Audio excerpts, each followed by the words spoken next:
All right, everyone. Welcome once again to the Faces of Business. I am your host, Damon Pistolka, and I just realized I didn't have the scenes matched up right, but I got them done now. So I am so happy because today we are going to be talking about principles of wealth creation for business owners with none other than Curtis May. Curtis, thanks for being here today. Yes, Damon. Hey, my pleasure. Thanks for having me. Oh, it's going to be awesome, man. Because I tell you what, we are ready. We are ready. We were talking in the back before we got on today. So much stuff ready for this. So, as we always like to do, Curtis, we'd like to know how you got into helping people in your company, Practical Wealth Solutions, helping people find and manage their money better. Look, it was a interesting route because I was in college and I realized the NBA was not looking for 5'11" shooting guards my junior year. So somebody showed me a check for $400 and said, "This is what I made for hours worth of work." And it turns out, so you got to get your insurance license, and then I got my investment licenses, and I did that, like you would notice, buy term investor difference for about 13 years.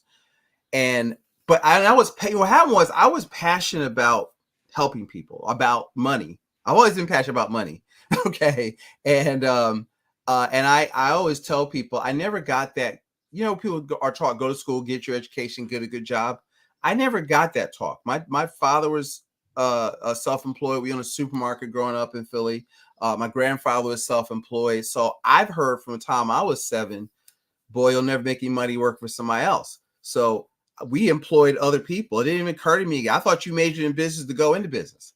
And so it didn't even occur to me to get a job. And so I kind of had, I guess I was weird, but I guess I kind of had a head start. And then I just kind of fell into, and I was a typical, max out your 401k person. And then I read a little purple book in 1999, 2000 called Rich Dad Poor Dad.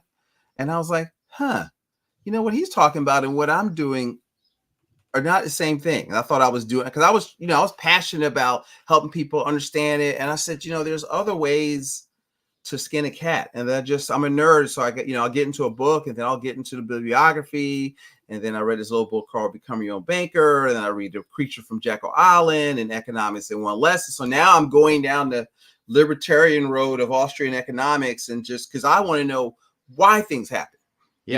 Don't tell me the market goes up, the market goes down. No, it's going up and down because the Fed is distorting things, and I'm like that. So I'm like, if anybody does a Colby, I'm like a 7 out of 10 fact find, right? So I need to know how stuff works.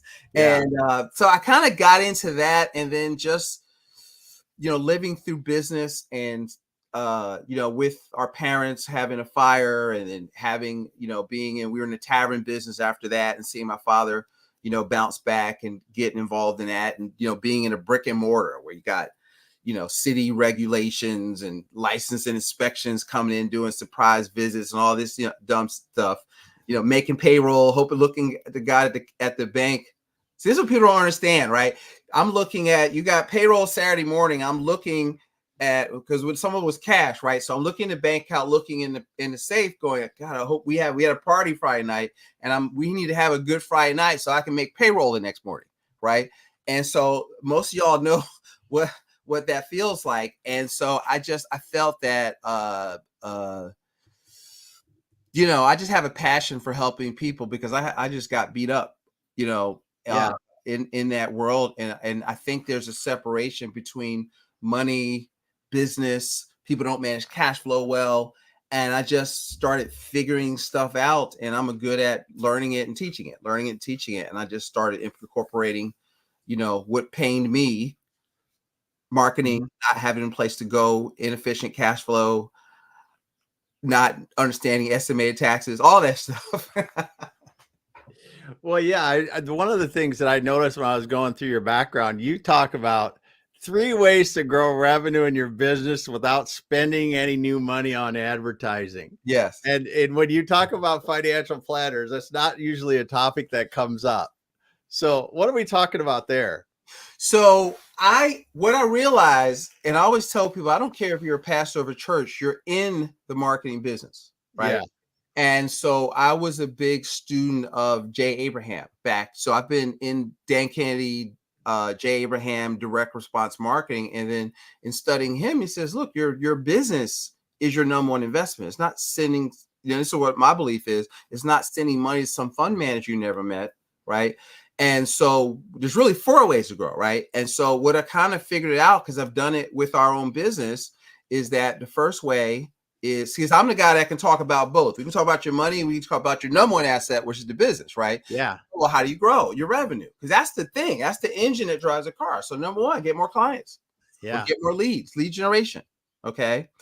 Now, the problem is most business owners, especially if they're older, they don't know anything. So you'll fall prey to people selling you media, selling you websites, selling you all this BS, right? It's not BS, but it's expensive way because you're only growing one way, trying to Yeah. get more leads, right? Yep. So I changed it a little bit before what Jay says it. So I say 3 ways. So it's get more leads, it's increase your conversions. Okay. Yep. So if you are getting 100 people and you're only converting 30% of them, if you can convert 60 of them, 60, double that to 60%, Yeah. now you've doubled your revenue on the same spend, right? Yeah. And so there's a lot of ways to do that. Better follow up, having unique selling proposition, having a database. Most sales happen after most salespeople go after the second interaction, but most sales happen between the 7th and the 11th. So if you follow up and keep in touch, you'll pick up. See, none of that stuff costs money, right? Yeah. Yeah. Third is you got to have a database. So I'm big on database marketing. You need to put them somewhere and be able to at least sort them through prospects who you want to convert to engaged clients. You want to get your clients to upsell them into something else, and then you want to reactivate your old clients, right? Yeah. And so those it's like basic block and tackling, right? And then the what's the third way? The third way is increase customer value, raise your prices, increase frequency, get them to buy more stuff, more offer, add-ons. Would you like to biggie size that? Can you package stuff? And joint ventures, right? Who else? Like I'm doing a joint venture. I thought of a product and with a bookkeeping. Most business owners bookkeeping sucks. So I work on cash flow management, which I call cash flow mapping, which is telling your money where to go. But you still need your P&L is like looking at history, but you still need that, right? Yeah. So but you need to forecast, right? So I'm working at somebody. I don't like bookkeeping, but I want people to read the numbers, right? Yeah. And then so I kind of thought about, okay, how else can I serve more people? So boom, I'm going to create another product out of that will increase my customer value. And then the fourth way, this is the bonus, is to increase retention, Yep. develop continuity, membership programs, that kind of stuff. And so you can do that. Now, social media is 5, right? But those 4 things I just talked about, and strategic alliances, joint venture partners. So if you just focus on the 3 ways to grow, creating a unique selling proposition, integrating that into your current sales process, creating a database, and doing strategic alliances, you could grow any business. So if y'all want to grow your business you already have, if you want to buy a business, you could go in and look for that, and you start looking, you could figure, okay, well, I could do this on an earn out, and I can grow the sales and pay for my money, and so but you got to look, some people are tired, like they're there, but they're too tired to feel like doing that kind of stuff. So if you can look at stuff with fresh eyes. So I learned that, going through a marketing program with this guy that was a Jay Abraham mentor, and then I discovered Jay directly, and then I use it on myself. Nice. Yeah, because it is, we talk with a lot of people about sales and marketing and other things, and you hit the main thing. First of all, conversion. I think it's so easy because if I have 100 potential and I normally convert 20, if I convert 40, I double my revenue. I mean, it's not finding new people. It's just, connecting better with the ones you have. Or reactivating have database of people that already said yes and done business with them, and they don't talk to them. They don't make another offer. They don't ask them to Yeah. do anything, and it's like basic stuff, and you think you have to throw all this money at stuff, and you really just need to pay attention and look at the opportunities you have within your number one asset, your number one investment right now, Mhm. because your number one asset is you, right? But your number one investment is the business. Yeah. And you look at, how can I optimize this? How can I, because Jay says if you grow 10% more leads, 10% better conversions, and 10% like increase your customer value, that's geometric. So that's 33% new growth. Yeah. Yeah. Boom. There you You go. know what I mean? So Yep. that's my other favorite topic. It's like a tie between money and business growth and marketing, because that's where the rubber, it's Well, important. it's the difference between success and failure. I mean, Yeah. you see it, I'm sure, every day. Most people get into business because they're good at something, but they're not good at growing that business when they get into it. And that's what kills most of the businesses that we see. Is it's like, you're really good. I'm a really good baker, but I'm not good at selling my pie. Right. And that's the thing, is that like you're saying, you get more leads, you get the conversions, you improving the value, and keeping your customers around longer. It makes a big deal. That's for sure. So as we're gonna talk about money now, because we're here to talk about We have principles of been talking about operation money, for but business owners, right? And this is what I think is really interesting, talking with you and getting ready for the show. We were talking about why typical financial planning advice is bad for a business owner. And I just want to get that thing right out there so we can talk about that for a moment. Yeah, so it's because, so if you think about your objective, right? Your objective is, because what I try to give it to is, what do you want? You want to become financially free. You don't want to retire. Retirement is an age. Financial freedom is a capability, which is a function of cash flow, passive income greater than your expenses. Okay. Yep. So now if you look at most financial advice, is the typical financial advice that's mainstream is focused around what? AUM, assets under management. We've got Yep. X amount of assets under management. And so all financial advice is built with 4 rules in mind. Like, I don't care what company, insurance, stock market, whatever. It's 4 rules, right? They want your money. Okay. They want it on a regular basis. They Yep. want to keep it as long as possible. Yep. And they want to give it back as slow as possible. Okay. If ever, right? Yeah. So if you had let's say you had $1 million assets under management, and you wanted to diversify and go buy an apartment complex, and you wanted $250,000 for a down payment, they're not going to be excited by that, because there's no way to make money on the grid off of their thing. We got these real estate investment trusts. Oh, really? So what? You keep them, right? I want to be a direct investment where I can create value. And so because that lowers their income. They're not bad. It's just, it is what it is. So you need them, but you've got to understand where their bread is buttered. Okay. Yeah. And so so their goal in Robert Kiyosaki's book is called Fake. He says the magic doesn't happen with assets under management. Their job is not to make you rich. Their goal is not make Damon rich. Yeah. Okay. And so what I call all of that is built on what I call the accumulation theory, right? Which is buy and hold, dollar cost average, get out of debt, buy term investor difference. But if you took a corporate finance course, they don't teach none of that stuff. What do they focus on? If you look at how institutions and wealthy people handle their money, they focus on velocity of money, right? What does Mr. Wonderful always say? If I put this $500,000 in your deal, how soon am I getting my money back? Yeah.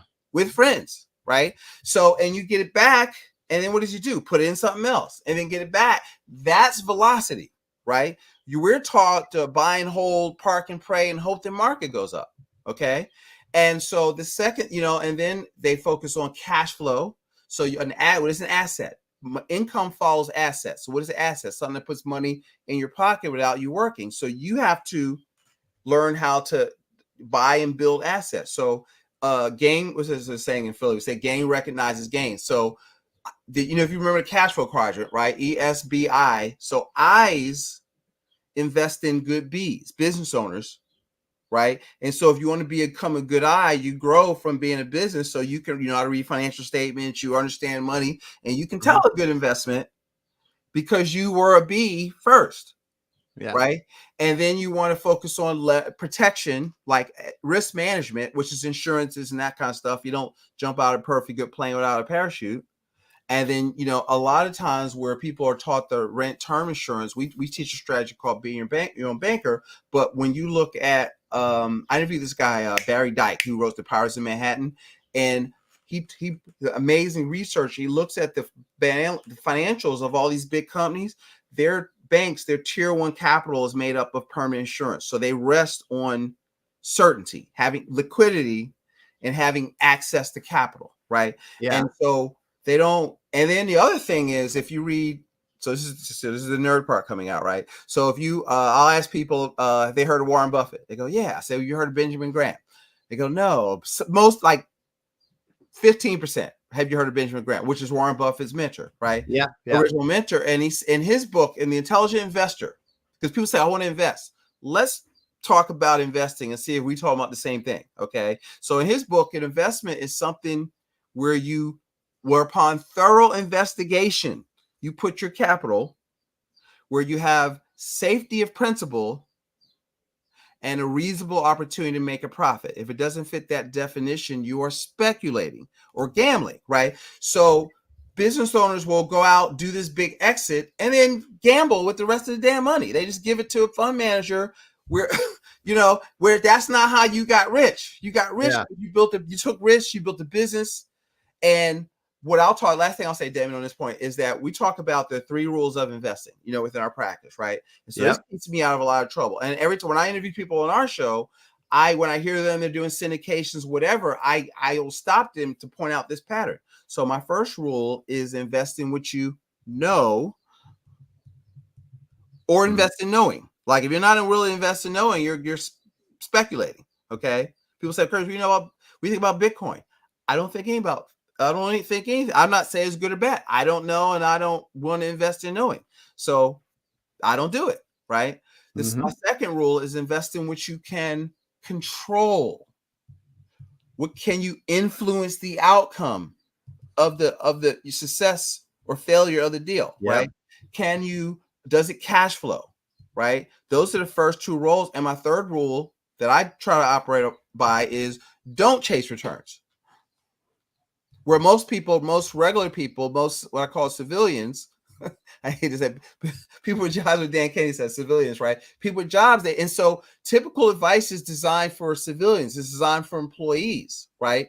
What you need as a business owner, advice will say, so you'll get stuff like cash management plans, solo 401ks, or put money in a 401k. So send money away from your business on a one-way journey, right? Hoping some fund manager is really smart, right? And whereas if you want to put, I teach people, look, you want to have liquidity, you want to store it somewhere where you have access to it, so that if you need an opportunity or emergency, you can get to your money, redeploy it, buy another business, invest in equipment, and you want to control the financing portion of your life. We call being a bank, but basically what you want to do is, if the main thing that's creating wealth is the business, you don't want to send money away, never to be seen again. Yeah. You want to it's got to come back. You got to create velocity. And so typical advice doesn't do that. That's what I've discovered. So I think that you've got to try, and your instincts. Here's the thing, y'all, your listeners, your instincts tell you that.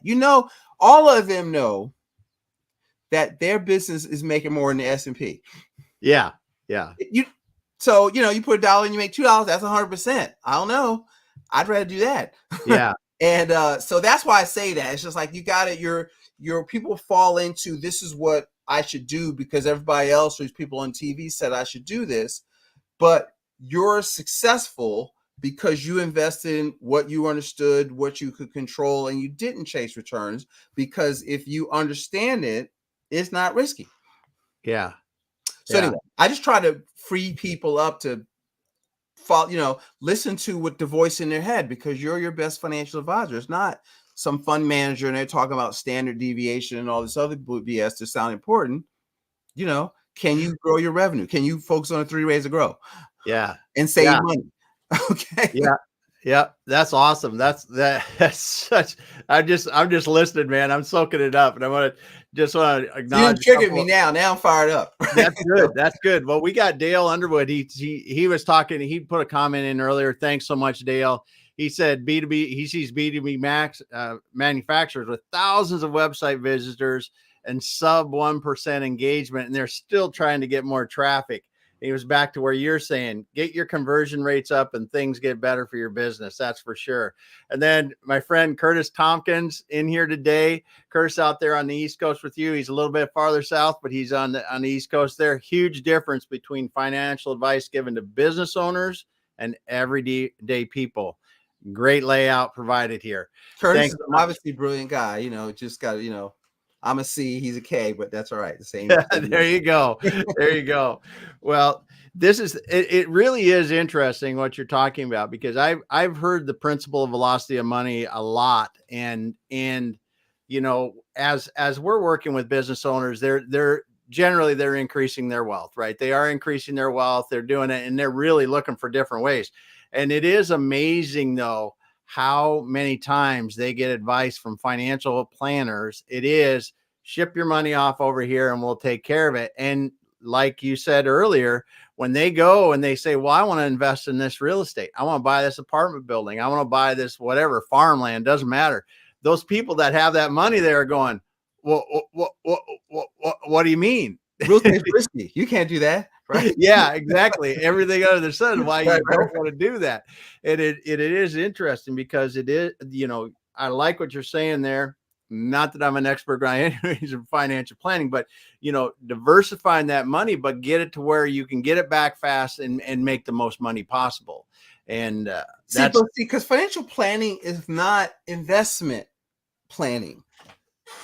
There Okay. you go. That's the thing. So financial planning is really more about preparation for, excuse the expression, shit happening, right? Yep. Because it's most of it's going to go wrong. So you need to ensure, so good financial planning. This is a guy, what's his name is Lauren Dutton, who created the financial planning model like 1969-70. Good financial planning. So I always try to think like this. It's 5 parts, right? It's helping, this is how they define it, helping average families. It wasn't even for rich people. It was for middle income people. People forgot their roots because they want to chase elephants and just, the rest on assets under management. But it's helping average families spend, cash flow management, save, save. Let me define saving. Safe, liquid, accessible, guaranteed. Okay. So stop chasing returns. Invest. But I already defined what I thought investment was, right? Yep. And ensure. You have to play defense. I'm the defensive coordinator. I don't worry about you. Offense is your job. Grow the business. That's offense. Buy real estate. That's offense. I'm the make sure you don't lose it guy. Is grow it, keep it.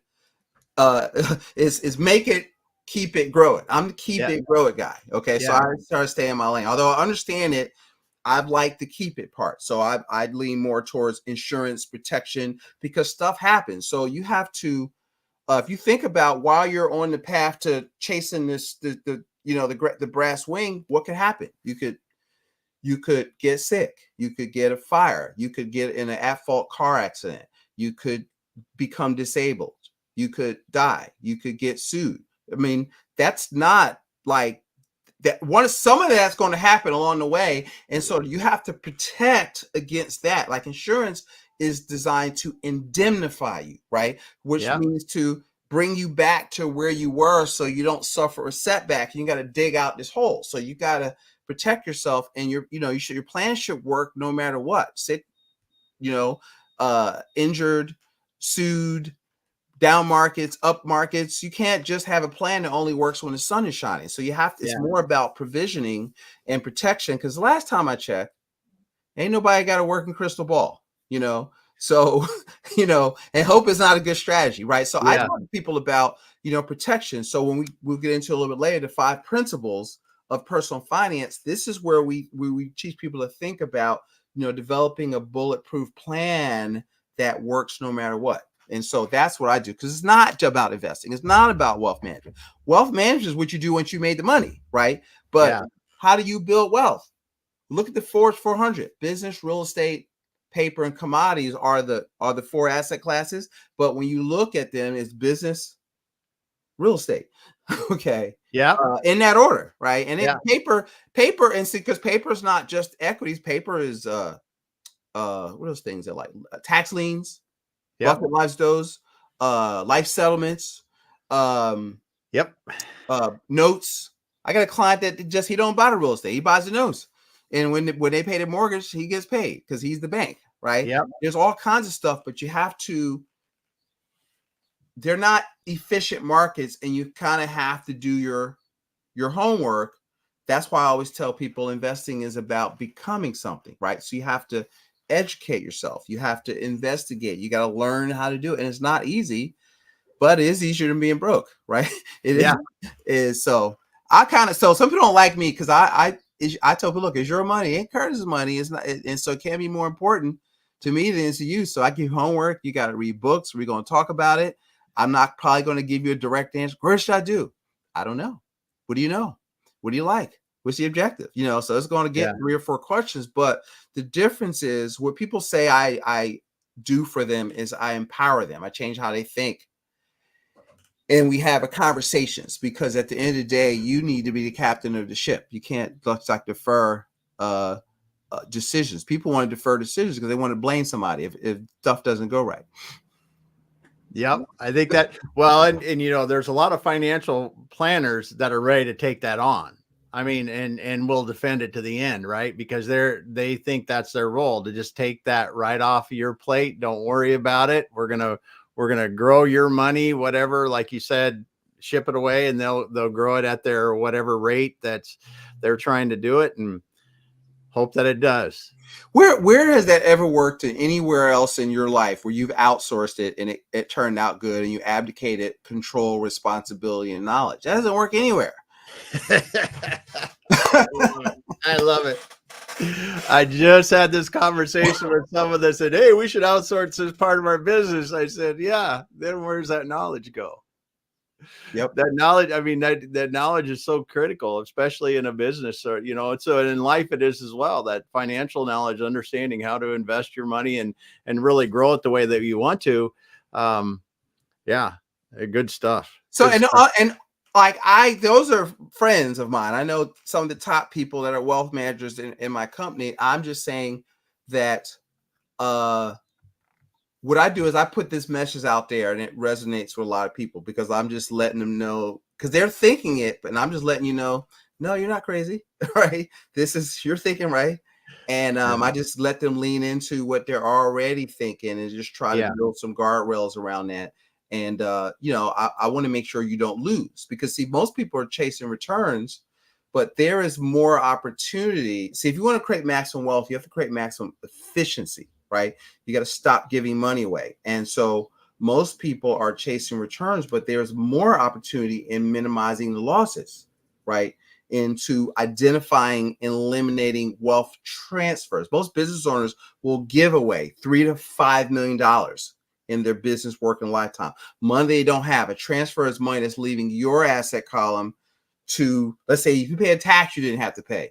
That's money leaving your asset column to the Treasury Department, right? But it's worse than that, because people don't factor in opportunity cost. This is what we try to get them to understand, right? So I'll just make up a number. Let's say for easy math, let's say you could get 7% on your money or investing in your business. So if you use the rule of 72, money will double at 7% about every 10.2 years, about every 10 years, let's say. So if you pay a $50,000 tax you didn't have to pay, well, okay, your tax, the money's gone, but it never stops going, right? So that means in 10 years, your 50 would have been worth 100, your 100 worth 200, your 200 worth 400, your 408. That is and so now add that up every year.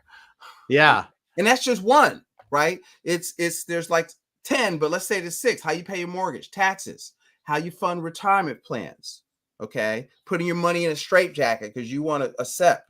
People will do a SEP and they'll write a $30,000 check to keep from writing a $3,000 check or a $5,000 check, right? And tying up money in this thing you can't touch till you're 59 years old because you saving for retirement. Guess what? if you had $2 million in a retirement account, you need a lot of money to live Yeah. off the accumulation theory, right? Yeah. So if you had $1 million, what's it called? The safe withdrawal rate, right? Yeah. 4%. Some argue it's less than that, but $1 million would bring you $40,000 a year off of that money if you just without evading your principal. So if you had Yeah. 2 million, that's 80,000. Well, okay, you're pulling $250,000 out the business, so you need other things that throw off a check. Yes. Yeah, I'm not saying not do that, because you need to accumulate, but you need to buy cash flow, what I call cash flow engines. And I think you just have to take your same entrepreneurial zeal and deploy into that, or if you like I don't want to say alternatives, but things like syndication, stuff like that. But you have to do your due diligence on the operator. That's investing in knowing. Yeah. Don't just give it to somebody because they have a nice private placement memorandum and they gave you a nice brochure. Yeah.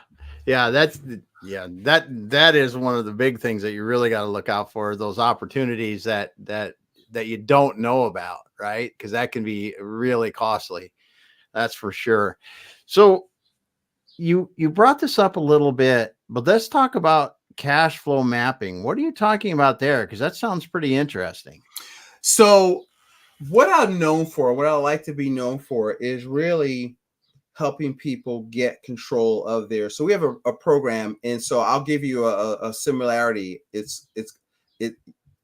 I would have people read the book Profit First, okay, which is basically pay, like if you ever read The Richest Man in Babylon, part of all you earn is yours to keep. Basically, Michalowicz is applying that to business owners. Yep. Right.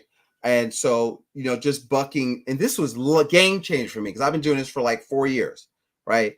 And so now I'm really anal about looking at my numbers like every week. I want to see my number every month. I need to see my P&L. I really want to see it every week. But, when you look at cash flow map, what we do is we say that budgeting on your personal finance, looking at your P&Ls, is really, it doesn't work because what you're looking at is history. So it's like driving a car, looking through the rearview mirror, but you're trying to go forward. So what I want people to do, and we have a program where we teach people to look out the windshield, look forward, right? I want you to forecast. I want when the money hits your account, you should know exactly where it's going to go, right? And even with a fluctuating income, you still your bills, because you have to sort out. You got fixed bills, business and personal. You've got variable bills. So sometimes the variable bills go down if your revenue goes down. Sometimes it goes up, but you've got certain rent and certain things that are static. So to me, you need to know, because what I found is if I have like a good quarter, I'll find all kinds of dumb stuff to buy, all coaching programs and little shiny objects. And then I woke up, I was like, wait, I made X, where did all my money go? Right. And so you have to stop it. You have to track it. So what we do is kind of help people, one, figure out where they are, and what's coming in and what's going out. And we actually map it. Here's your fixed bills. Here's your variable bills. Here's how you set aside enough for taxes. How much do you need to run your household? So a lot of people still commingle, or they're running so much stuff of their personal stuff through the business. Then when you try to sell it, you got you got to back that out. You got to back down the sales price because you weren't paying yourself a salary, and so the person that buys it doesn't want to work. They want to buy an asset. So you got to drop the sales price to cover the $300,000 you should have been paying yourself or whatever. Right. And so you got to know that early. And then because now once you begin to know your numbers, you could look at, for example, if you're I'll look at somebody's, like, here's where I learned it. My family was in the bar business. Right. And we had a CPA that I'd hired. My father was sick. So I was like thrust into the, unprepared, didn't know my boxes of unopened tax bills. Literally, so I had a crash course in taxation. I mean, I lost like 15 pounds. I look great, but I lost pounds. This gray hair, my hair was jet black, so I had to, two things. I had to deal with that stress, and I could get robbed at gunpoint because all three of our bars were in North Philly, which is the hood for so I had all that. But anyway, he looked at my numbers and go, dude, you're killing you. I was like, what are you talking about? And I didn't get how to read the numbers, right? So he goes, we're looking at so in the bar business, if I spent so I've been out of it about 15 years now, but if I spent $1,000, I should have like in beer, I should have like $5,000. If all my, if the stock is gone, I should have $5,000 in the register, right? And it's like 6 or 1 or so with liquor, right?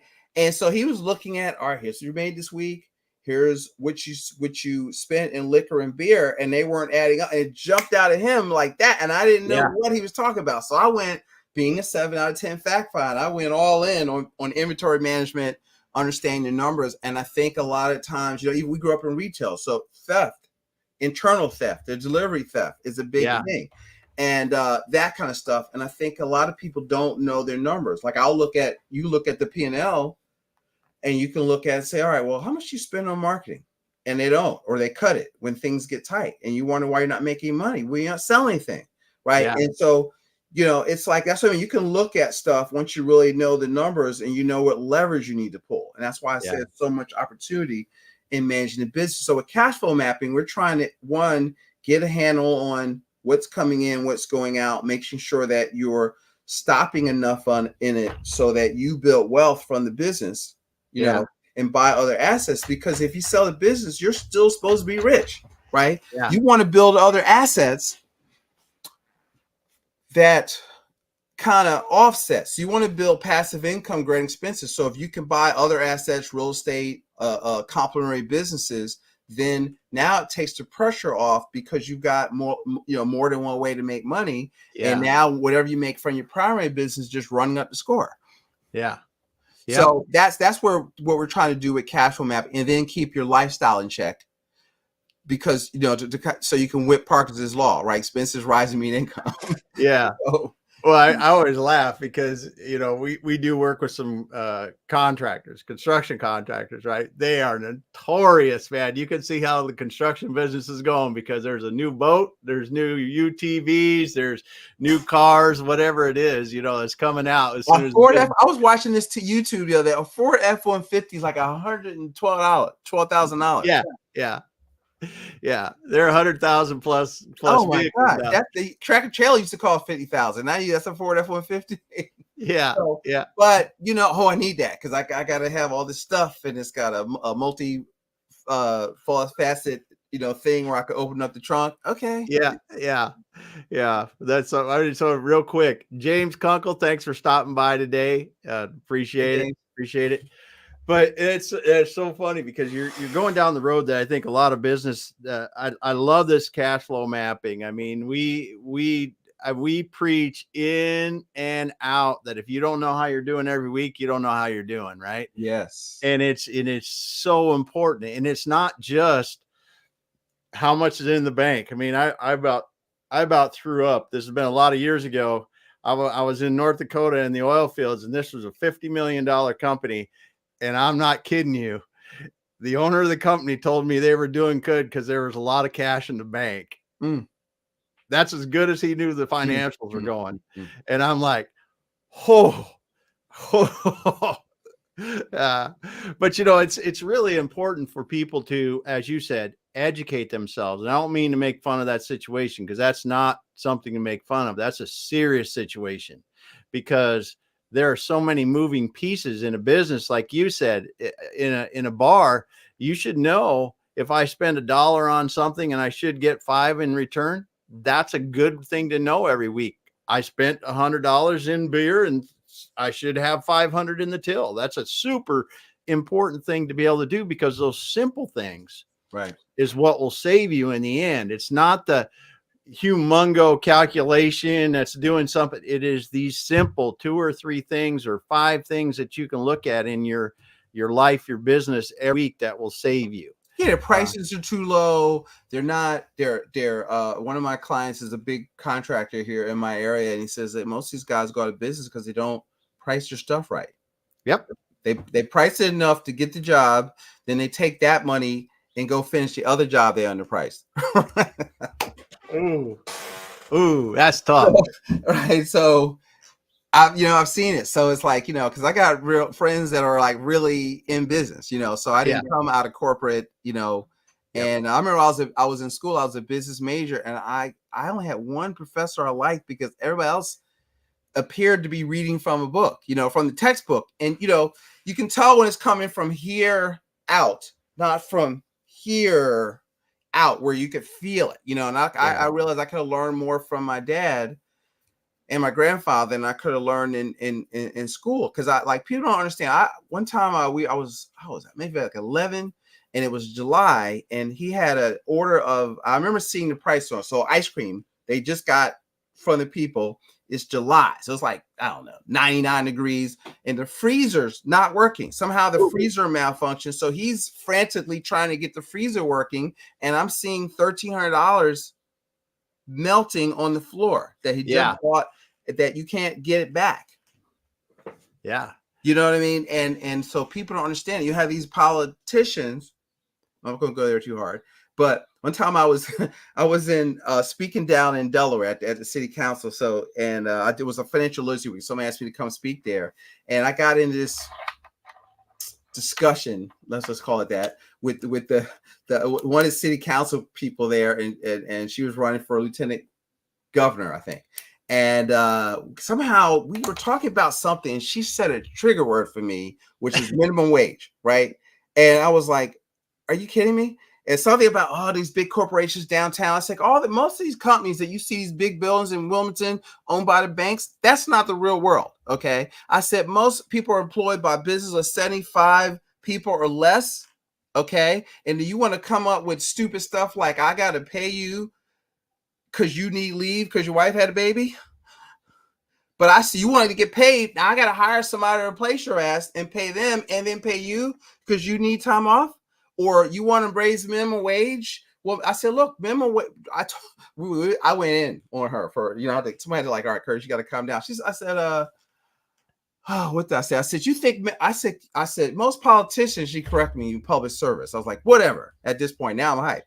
And I go, think that income comes from some magic direct deposit, payroll comes from some magic direct deposit machine out the sky. We got to go sell something. Yes. To make these payrolls, right? And then you're making it harder and you want to raise cost of labor. If you raise labor, supply and demand. If you raise the cost of something, labor, demand for it goes down.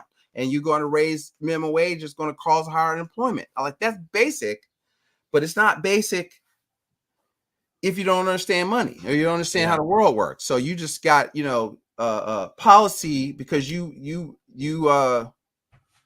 I'm gonna calm down. So because that's a trigger. So but most business owners feel that with me, me, like that. You know what I mean? Yeah. And it's not even political. It's policy. It works in the real world. So you have to. So one of the things I try to share with people: listen, you can't control the economy, right?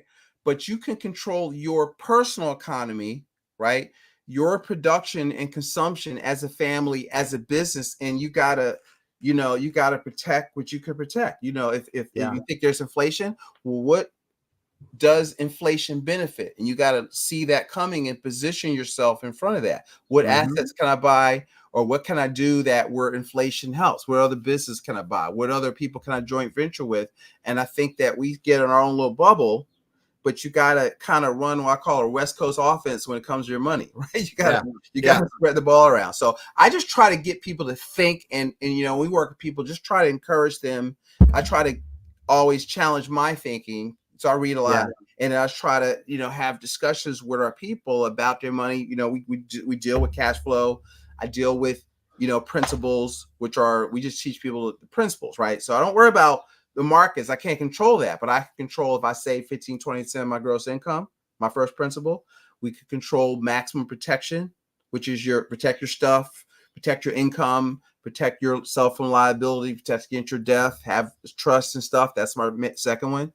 You want to leave a legacy of wealth and wisdom guaranteed. That's my third principle. My fourth principle, and see, this is where people drop the ball. And one of the things that we see is liquidity. I'll give y'all a list. So I have a report called The Value of Liquidity. So I want to I really am big on that. But you want 6 to 12 months of more of cash.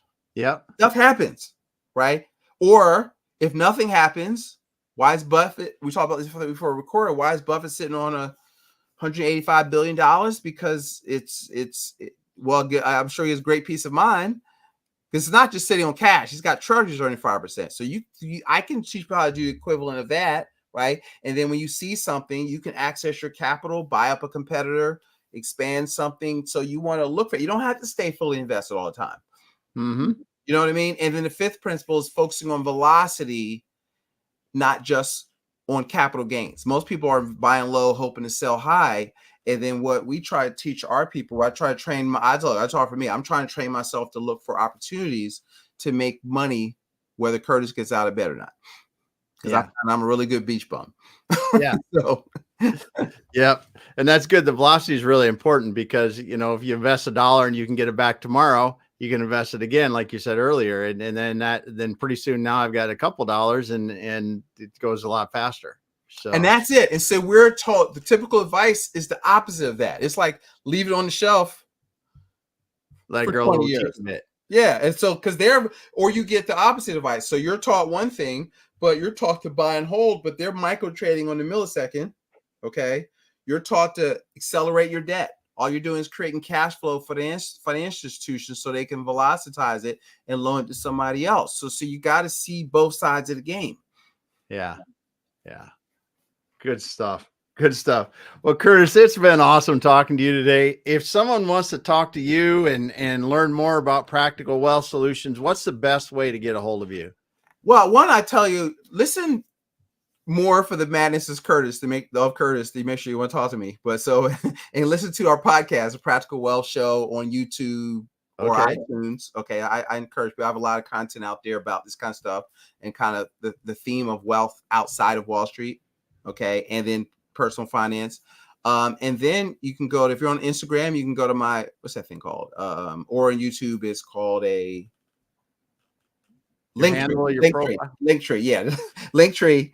There you go. Yeah, Linktree is a link to my calendar link. Okay. I'm going to give you all a gift. I'll give to you, Damon, afterwards. Very good. You can also text Be the Bank, BETHE BANK, Be the Bank, all caps, all one word, to 55444. And I'll send you my report, the value of liquidity. We'll also send you the special gift. And I'm an educator, so I like people to get to know us, learn a little bit about that. And if I can help you, I'd love to, offer you can reach out to us from the gift or from our website, practicalwealthsolutions.net. And you can follow what we're doing. And if you want, you just reach out to us and we will, spend 20 minutes, talk about whatever you want to talk about and see if there's a good fit for us to talk to each other. Awesome, Curtis. It's so great talking to you today. And again, we're talking about principles of wealth creation for business owners. Such a load of information here. So many good things. If you got in on this late, go back to the beginning and listen to it. And man, you're going to pick up some good stuff. I mean, just the number of books you dropped that were, real wealth, just a wealth of knowledge in those books you dropped, a wealth of knowledge in what you said today. Thanks so much for being here today, Curtis. Listen, thanks for having me. I love talking now business, money, marketing. Those are all my favorite conversations. So we got to get them all in on one session. So I'm excited. That's awesome. That's awesome. Well, thanks everyone for being here. We'll be back again later with another guest on the